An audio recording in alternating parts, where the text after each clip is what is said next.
शेर दिल, जासूसी, फरार, हिम्मत, सरफरोशी, वतन की खातिर जान की बाजी लगाने वाले एक गुमनाम मुजाहिद की सनसनीखेज दास्तान। दुश्मन के दिल में बैठकर अपने वतन का दिफा करने वाला शेर दिल।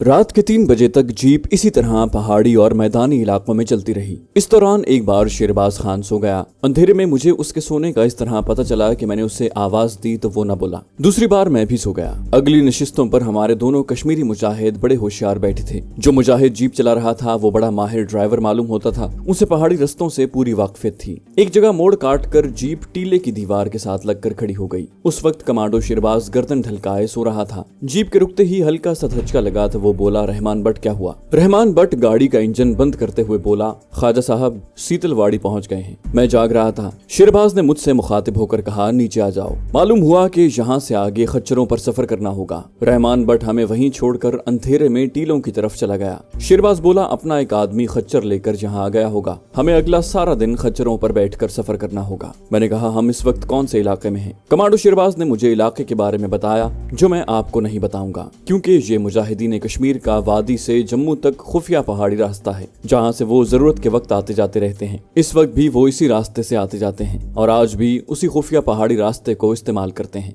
थोड़ी देर बाद रहमान बट पिछली रात के धुंधले अंधेरे में नमूदार हुआ। वो खच्चर पर बैठा हुआ था। उसके पीछे 3 खच्चर एक कतार में चले आ रहे थे। हम खच्चरों पर बैठ गए और आगे चल पड़े। आगे आगे हमारा गाइड रहमान बट था। उसके पीछे उसके साथ कश्मीरी मुजाहिद था। उसके पीछे कमांडो शेरबाज का खच्चर था। सबसे पीछे मेरा खच्चर चला रहा था। मैदानी इलाका तकरीबन खत्म हो गया था और वादियां घाटियां शुरू हो गई थी। हम इस तरह सफर कर रहे थे कि एक पहाड़ी के गिर्द चक्कर लगाकर ऊपर चढ़ते और फिर दूसरी तरफ से नीचे उतरकर दूसरी पहाड़ी की चढ़ाई शुरू हो जाती। रास्ता बड़ा खतरनाक था। पहाड़ी पगडंडी थी जो पहाड़ की दीवार के साथ साथ जा रही थी। उसकी दूसरी जानिब गहरी घाटी थी। खच्चर उन रस्तों पर चलने के माहिर थे। रात को हम इसलिए सफर कर रहे थे कि यह हसास इलाका था और इंडियन आर्मी के फौजी कैनवाय इन पहाड़ियों पर गुजरते रहते थे। सूरज निकलने के बाद हम एक वादी में पहुंच गए। यहाँ हमने दोपहर तक आराम किया। खाना वगैरह भी वहीं पकाकर खाया और खच्चरों पर सवार होकर आगे निकल पड़े। हम कश्मीर की वादी में दाखिल हो चुके थे, अगरचे श्रीनगर वहां से अभी काफी दूर था। इसी तरह सफर करते हम 3 दिन के बाद मकबूजा कश्मीर की जन्नत नजीर वादी में आ गए।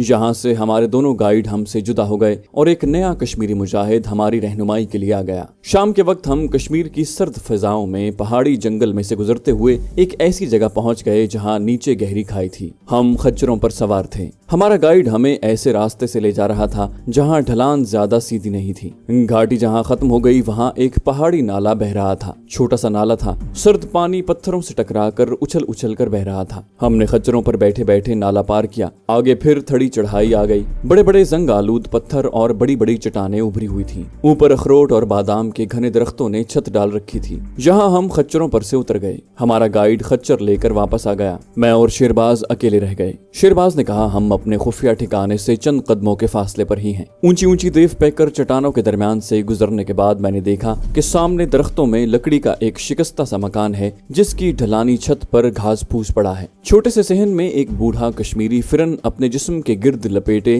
कानों तक गर्म ऊनी टोपी पहने बैठा हुक्का पी रहा था। हमें देखकर वो उठ खड़ा हुआ। उसने कमांडो शेरबाज को सलाम किया और कश्मीरी में कहा, ख्वाजा साहब रास्ते में कोई परेशानी तो नहीं हुई? मैं थोड़ी थोड़ी कश्मीरी जबान समझता था, बोल नहीं सकता था, बस मतलब निकाल लेता था। शेरबाज बूढ़े से कश्मीरी में बातें करने लगा। फिर उसने बूढ़े कश्मीरी से मेरा तारुफ करवाया। हम लकड़ी के मकान के छोटे से बोसीदा कमरे में आ गए। जहाँ दरमियान में अंगीठी पड़ी थी जो बुझी हुई थी। बूढ़े कश्मीरी ने, जिसका नाम कादिर बट था, उसी वक्त अंगीठी में कोयले जला दिए। हमारे लिए वो कश्मीरी चाय समावार में तैयार करने लगा। मेरी जैकेट की जेब में मेरा दोस्त सांप खामोशी से आराम कर रहा था। रास्ते में मैं उसे देख लेता था। एक जगह मैंने उसे जंगल में सैर के लिए छोड़ भी दिया था, मगर उसके करीब मुंह ले जाकर जाकर उसे ताकीद की थी कि वो जंगल में ज्यादा दूर न जाए और जल्दी वापस आ जाए। सांप वाकई जल्दी वापस आ गया था। कमांडो शेरबाज को मालूम नहीं था कि मैं सांप को अपने साथ ले आया हूँ। सांप भी मेरे साथ पूरी दोस्ती निभा रहा था। सफर के दौरान उसने एक जगह भी ना तो अपना सर मेरी जैकेट की जेब से बाहर निकाला और ना हल्की सी फुनकार ही मारी। खुदा जाने वो कैसे समझ गया था कि मैं उसे अपने दोस्त शेरबाज खान से छुपा कर ले जा रहा हूँ। अगरचे मैंने ज़बानी उसे कह दिया था कि कमांडो शेरबाज पर यह जाहिर नहीं होना चाहिए कि तुम मेरी जेब में हो और मेरे साथ सफर कर रहे हो, लेकिन हैरानी की बात यह थी कि सांप हस्बे मामूल मेरी गुफ्तगू और अल्फाज को पूरी तरह समझ गया था और मैं हैरान था कि वो ये सब कुछ कैसे समझ गया है। हमने दोपहर का खाना उसी मकान की कोठी में खाया,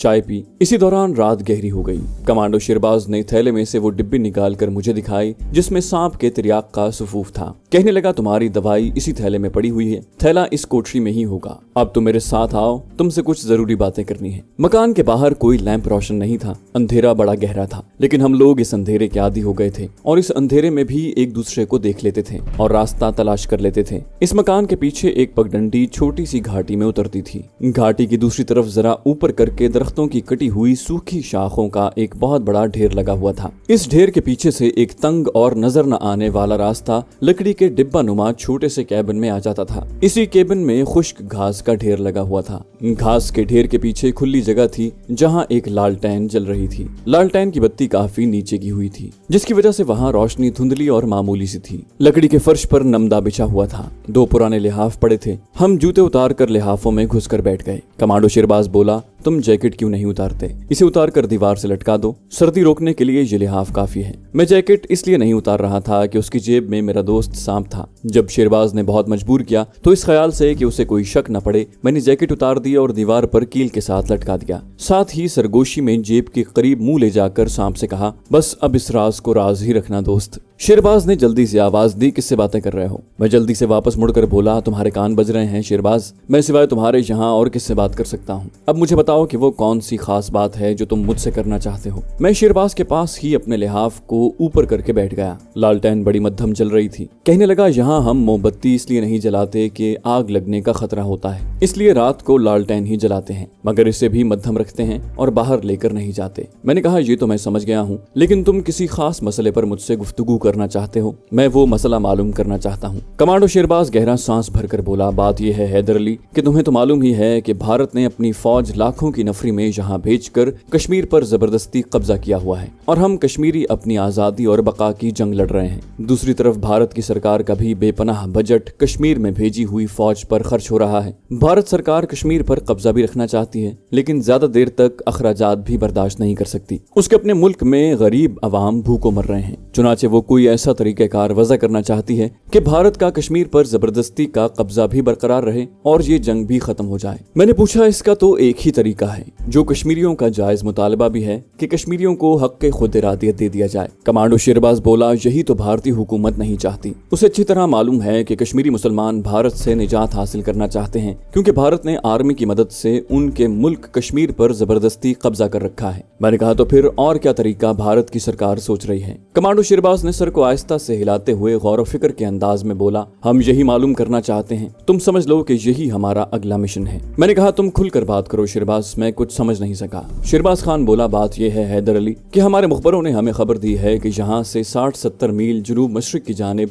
एक घना पहाड़ी जंगल है और जहाँ एक छोटी सी झील भी है। वहाँ पुरस्कार किस्म की फौजी सरगर्मियां देखने में आ रही हैं। रात के अंधेरे में फौजी ट्रक आते हैं और छोटे बड़े लोहे और लकड़ी के क्रेट उतार कर चले जाते हैं। ये क्रेट रात के अंधेरे में ही किसी खुफिया जगह पर उसी पहाड़ी जंगल में मुंतकिल कर दिए जाते हैं। दिन के वक्त यहाँ चारों तरफ खामोशी छाई रहती है। न कोई फौजी या दूसरा ट्रक नजर आता है और न कोई फौजी जवान या सिविलियन आदमी चलता फिरता दिखाई देता है। दिन के वक्त हमारे आदमी गवालों और देहातियों के भेष में बकरियां वगैरह चराने के बहाने इस इलाके में कई बार घूम फिर आते हैं, मगर उन्हें वहाँ कोई ऐसा सुराग नहीं मिला जिससे ये जाहिर हो कि रात को यहाँ फौजी ट्रकों पर कोई सामान उतारा गया था। ये भी मालूम नहीं हो सका कि जो सामान उतारा जाता है वो किस जगह पर रखा रखा गया है। मैंने कहा हमारे किसी आदमी को रात के वक्त वहां छुप कर मालूम करना चाहिए कि फौजी ट्रकों से जो सामान उतारा जाता है वो कहाँ ले जाया जाता है। शेरबाज कहने लगा, रात के वक्त जब फौजी ट्रक इन पहाड़ियों में आते हैं तो फौज की पूरी रेजिमेंट इस इलाके को घेरे में ले लेती है। जगह जगह ऐसे हसास आलात लगा दिए जाते हैं कि अगर कोई चूहा भी रेंग कर आगे जाने की कोशिश करे तो फौरन पता चल जाता है और फौज की पेट्रोल पार्टियां ठीक उसी जगह को निशाना बनाकर मशीन गन से फायरिंग शुरू कर देती हैं।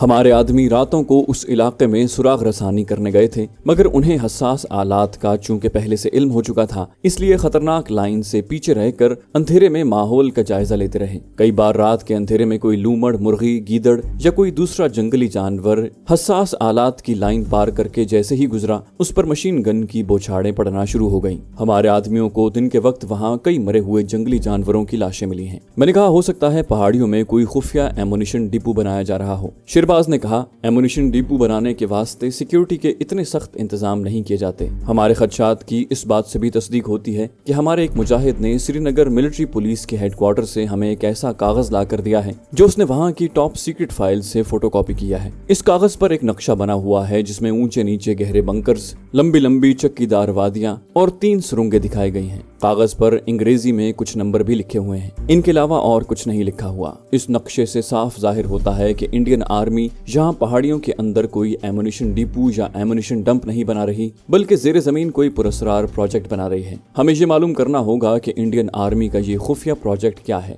जाहिर है कि इस प्रोजेक्ट का मकसद कश्मीरी हुर्रियत पसंदों की सरगर्मियों को कुचलना और कश्मीरी मुजाहिदीन पर कोई जबरदस्त हमला करना ही हो सकता है। ये भी मुमकिन है कि इंडियन आर्मी हाई कमान आजाद कश्मीर पर हमला करने का नापाक मंसूबा तैयार कर रही हो। बहरहाल ये सब कुछ अभी तक एक सरबस्ता राज ही है। हमें इस राज को बेनकाब करके मालूम करना है कि इस पहाड़ी जंगल के जेर जमीन क्या हो रहा है। मैं भी सोचने लगा कि अगर वाकई इंडियन आर्मी कोई इस किस्म का खतरनाक मंसूबा तैयार कर रही है तो ये तो पाकिस्तान के लिए भी खतरे की अलामत है। पहला फैसला तो मैंने ये किया कि पाकिस्तान में भट्ट साहब को इस खतरनाक भारतीय मंसूबे से आगाह कर दिया जाए। मैंने कमांडो शेरबाज से कहा, मेरा तो ख्याल है कि इस खतरनाक जेर जमीन प्रोजेक्ट के बारे में मालूमात हासिल करने के लिए हमें खुद मैदान में निकलना होगा। शेरबाज ने कहा, हैदर अली, मैंने इस पर भी काफी गौर किया है। हकीकत यह है कि ये कोई ऐसा कमांडो मिशन नहीं है कि जिसका टारगेट हमारे सामने हो और हम शबखून मारकर टारगेट को तबाह करके आ जाएं। लेकिन हमें तो टारगेट नजर ही नहीं आ रहा। सबसे पहले तो हमें ये मालूम करना है कि टारगेट क्या है और किस नौयत का है। ये खास सुराग रसानी और जासूसी का मिशन है, इसलिए हमें कमांडोज की दलेरी और जुर्रतमंदी की बजाय जासूसों वाली चालाकी और अय्यारी की जरूरत है। मैंने कहा, इसके लिए मैं तैयार हूँ। मैं इतना अच्छा कमांडो नहीं हूँ जितना अच्छा जासूस और सुराग रसा हूँ। तुम सिर्फ अपने मुखबरों से ये मालूम करवाने की कोशिश करो कि इस खुफिया फौजी प्रोजेक्ट का कलीदी अफसर कौन है, यानी किस फौजी अफसर की ज़ेरे क़यादत इस प्रोजेक्ट पर काम हो रहा है। उस फौजी अफसर का नाम क्या है और उसकी बीवी का नाम क्या है, उसका मिलना जुलना किन लोगों से है। अगर उसकी कोई तस्वीर मिल सके तो ज्यादा बेहतर होगा। उसके बाद ही मैं अपने तरीके से इस प्रोजेक्ट का राज मालूम करने की कोशिश कर सकूंगा। कमांडो शेरबाज कहने लगा, ये मैं मालूम करवा दूंगा, लेकिन मैं तुम्हें ये जरूर कहूंगा कि अगरचे ये जासूसी का मिशन होगा, लेकिन तुम्हें बेहद एहतियात से कदम उठाना होगा, क्योंकि वो जो कोई भी फौजी या सिविलियन अफसर होगा वो इस खुफिया प्रोजेक्ट के बारे में इतनी आसानी से तुम्हें कुछ नहीं बताएगा। मैंने कहा, तुम पहले मालूम तो करो कि वो फौजी अफसर या सिविलियन अफसर कौन है, बाकी बातें बाद में होंगी। हमारा कयाम इस पहाड़ी चट्टानों से घिरे हुए छोटे से बोसीदा कमरे में ही था। दिन के वक्त कमांडो शेरबाज चला जाता और शाम को वापस आ जाता। मैं ज्यादातर बूढ़े कश्मीरी के लकड़ी के एक कमरे वाले मकान में ही रहता था। शाम को चट्टानों के पीछे दरख्तों में टहलने को चला जाता। यहाँ कभी कोई नहीं आया था। बूढ़ा कश्मीरी भी अक्सर गायब रहता था। ये कमांडो शेरबाज ने अपना खुफिया ठिकाना बना रखा था जो श्रीनगर शहर के मगरिब में काफी फासले पर था। उधर कोई बाकायदा बड़ी सड़क भी करीब से नहीं गुजरती थी। कभी किसी मोटर गाड़ी या ट्रक वगैरह की आवाज भी नहीं आती थी। दिन के वक्त नीचे जो पहाड़ी नाला बहता था उसकी हल्की हल्की आवाज आती रहती थी। रात के वक्त ये आवाज ज्यादा सुनाई देती थी। रात को या शाम के वक्त शेरबाज आता तो हम लकड़ी के मकान से उठकर पीछे घास फूस वाले चटानी झोंपड़े में आकर बैठ जाते और देर तक बातें करते रहते। कमांडो शेरबाज ने अपने 3 आदमियों को इस काम पर लगा दिया था कि वो इंडियन आर्मी के ज़ेरे ज़मीन खुफिया प्रोजेक्ट के सरबराह का पता चलाएं कि वो कौन है और उसका नाम क्या है और उसके दीगर कवायफ क्या हैं। 1 हफ्ता गुजर गया, हमें कुछ मालूम न हुआ। 8वें रोज कमांडो शेरबाज अपने साथ एक मुजाहिद को लेकर आया। शाम का वक्त था। हम लकड़ी के मकान में ही बैठ गए। कमांडो शेरबाज ने अपने मुजाहिद से मेरा तारुफ करवाया। उसका नाम समद बट था। शेरबाज ने समद बट से कहा, समद, मत, तुम जो कुछ पता करके आए हो हैदर भाई को बता दो। समद बट कहने लगा, पहाड़ी जंगल वाले इस जेर जमीन प्रोजेक्ट के बारे में तो हमें कुछ मालूम नहीं हो सका कि वहाँ क्या काम हो रहा है या होने वाला है। सिर्फ इतना मालूम हुआ है कि ये कोई फौजी प्रोजेक्ट है जो इंडियन आर्मी के मातहत है। इस प्रोजेक्ट का दफ्तर श्रीनगर के फौजी हेडक्वार्टर में है। इसका डायरेक्टर एक डोगरा मेजर है जिसका नाम अर्जुन सिंह है। उसकी उम्र 40 के करीब है, रंग गंदुमी है, नाक तीखी है, मूछें बड़ी बड़ी हैं, कद 5 फुट से निकलता हुआ है, सिगार पीता है, रात को ऑफिसर्स मेस में बैठकर शराब भी पी लेता है। उसकी पहली बीवी मर चुकी है, उसमें से मेजर अर्जुन सिंह की कोई औलाद नहीं थी। उसने दूसरी शादी कर रखी है। दूसरी बीवी का नाम वर्षा सिंह है, वो भी जम्मू कॉलेज की पढ़ी हुई है, गंदुमी रंग की बड़ी खुशशक्ल लड़की है, उम्र 20-22 साल के करीब है, फैशनेबल है मगर अपने खामद की वफादार है, दूसरे फौजी अफसरों को ज्यादा मुंह नहीं लगाती। मेजर अर्जुन सिंह भी जम्मू का रहने वाला है। जम्मू में इनका आबाई मकान है जहां अब ताला पड़ा रहता है। क्योंकि मेजर अर्जुन सिंह के माँ बाप मर चुके हैं, उसका कोई भाई बहन भी नहीं है। समद बट ने मुझे काफी मालूमात फराहम कर दी थी। वो अर्जुन सिंह की तस्वीर पैदा नहीं कर सका था। उसने मुझे ये भी बता दिया कि श्रीनगर के फौजी हेडक्वार्टर में मेजर अर्जुन सिंह का दफ्तर किस जगह पर है। मैंने उसे पूछा, मुझे ये बताओ कि डोगरा मेजर अर्जुन सिंह की रिहाइश कहाँ पर है। समद बट कहने लगा, श्रीनगर फौजी हेडक्वार्टर के अकब में आर्मी अफसरों के लिए कुछ कॉटेज बने हुए हैं। मेजर अर्जुन सिंह वहीं कॉटेज नंबर F11 में रहता है। घर में एक अर्दली रहता है। एक औरत काम करने सुबह आती है, शाम को चली जाती है। उसकी बीवी भी अक्सर घर पर ही रहती है। शाम को कभी कभी खुद गाड़ी लेकर शॉपिंग करने श्रीनगर जाती है। किसी शाम अपने खावत के साथ ऑफिसर्स मेस में भी चली जाती है। मैंने पूछा, उनके यहाँ फौजी अफसरों की दावतें तो अक्सर होती रहती होंगी। मेरे इस सवाल पर समद बट ने कहा, जहाँ तक एक हफ्ते में हमें मालूम हुआ है, सिर्फ एक पार्टी मेजर अर्जुन सिंह के घर पर हुई है जिसमें 1-2 कर्नल और उनकी फैमिली भी शरीक हुई थी। मैंने समद बट से पूछा, मेजर अर्जुन सिंह की बीवी वर्षा किस किस्म की औरत है? मेरा मतलब है कि क्या मजहबी पूजा पाठ की तरफ ज्यादा रुझान रखती है या आजाद ख्याल है? समद बट ने कहा, जिस औरत से हमने उसके घर की मालूमात हासिल की थी, उसने बताया था कि मेजर की बीवी ने घर के एक कोने में राम और सीता की मूर्तियां सजा रखी हैं, जिसकी वो सुबह उठकर आरती उतारती है और माथा टेकती है। मैंने कहा, ठीक है, यही काफी है। समद बट चला गया तो कमांडो शेरबाज ने कहा, क्या इतनी मालूमात तुम्हारी जासूसी के लिए काफी हैं? मैंने कहा, हाँ बहुत हैं। वो बोला, तो तुम क्या लाइन ऑफ एक्शन तैयार करोगे? मैंने मुस्कुरा कर कहा, सिर्फ एक लाइन ऑफ एक्शन मेरे जहन में है और मैं समझता हूँ कि वही लाइन ऑफ एक्शन जहाँ कारआमद होगा। मसलन तुम सुराग रसानी कहाँ से शुरू करोगे? मैंने मुस्कुराते हुए कहा, दोस्त, अभी मैं अपने तरीक़ेकार को खुफिया रखना चाहता हूँ। मैं जब अपना काम शुरू करूंगा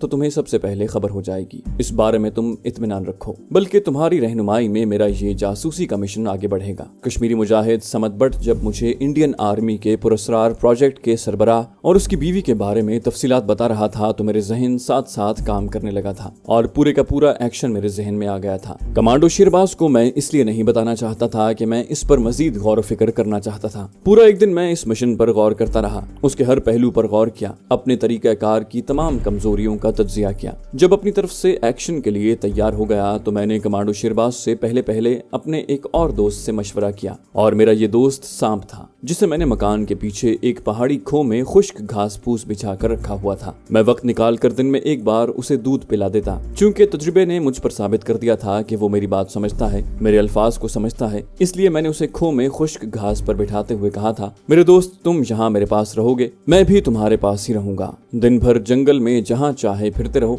मगर रात को इसी जगह वापस आ जाया करना। जंगल में भी उस तरफ मत जाना जिधर आदमियों की आमदोरफ्त ज्यादा हो, क्योंकि मुझे तुम्हारी जिंदगी बड़ी अजीज है। सांप अपनी आदत के मुताबिक सर उठाकर बड़े गौर से मेरी तरफ देखता रहा। जब मैंने बात खत्म की तो उसने सर को 2-3 बार नीचे झुका दिया था, जिसका मतलब यही हो सकता था कि वो मेरी हिदायत को समझ गया है। रात को जब कमांडो शेरबाज चला गया तो मैं मकान की कोठरी से निकलकर पीछे टीले की खो के पास आकर बैठ गया। मैंने झुककर देखा, अंधेरे में मुझे सांप की सुर्ख आंखें चमकती हुई नजर आईं। मैंने अंदर हाथ डालकर सांप को पकड़कर अपनी हथेली पर बिठा लिया और उसकी तरफ देखते हुए कहा, मेरे दोस्त, एक बड़ा अहम मिशन मेरे सामने है। ये कश्मीरी मुसलमानों की जिद्दोजहद आजादी की कामयाबी और पाकिस्तान की सलामती का मिशन है। इस मिशन में तुम्हें मेरे साथ बड़ा अहम किरदार अदा करना है। वक्त आने पर मैं तुम्हें सब कुछ बता दूंगा और इसलिए बताऊंगा कि मुझे यकीन हो गया है कि तुम मेरी हर बात समझ लेते हो। मैं अपने साथ नीम गर्म दूध छोटी बोतल में डालकर ले गया था। शाम के पास मैंने एक छोटी प्याली रखी हुई थी। मैंने उसे हथेली से नीचे उतार दिया, प्याली में दूध डाला। शाम बड़े मजे से दूध पीने लगा। मैंने कहा, अच्छा दोस्त, अब मैं जाता हूँ, कल रात को फिर तुमसे मुलाकात करने आऊंगा। मैं हर रात अपने अपने दोस्त साम से मिलने आ जाता था। मुझे ये भी देखना होता था कि वो अपने खुफिया ठिकाने पर मौजूद है कि नहीं। एक तरह से ये साम भी मेरा साथी कमांडो बन गया था। जैसा कि मैं बयान कर चुका हूँ, मेरी दाढ़ी ज्यादा न बड़ी हुई थी न छोटी थी। दाढ़ी की वज़ाक़ता मैंने जानबूझकर ऐसी बनाई थी कि खास तौर पर मुसलमानों जैसी दाढ़ी न लगे, जब चाहूँ साधु या सन्यासी बन सकूं। क्योंकि आप मेरी दास्तान शुरू से सुन रहे हैं, आपको अंदाजा होगा कि कमांडो एक्शन के साथ साथ मेरा काम जासूसी और सुराग रसानी का भी था, और जासूसी करने के लिए मुझे किसी भी वक्त कोई भी भेस बदलना पड़ता था। और चूंकि मैं एक ऐसे मुल्क में था जहां हिंदुओं की हुकूमत थी, तो मुझे ज्यादातर हिंदू जोगियों या सन्यासियों का भेस बदलना पड़ता था। इस भेस के लिए खुली दाढ़ी बड़ी मौजू थी।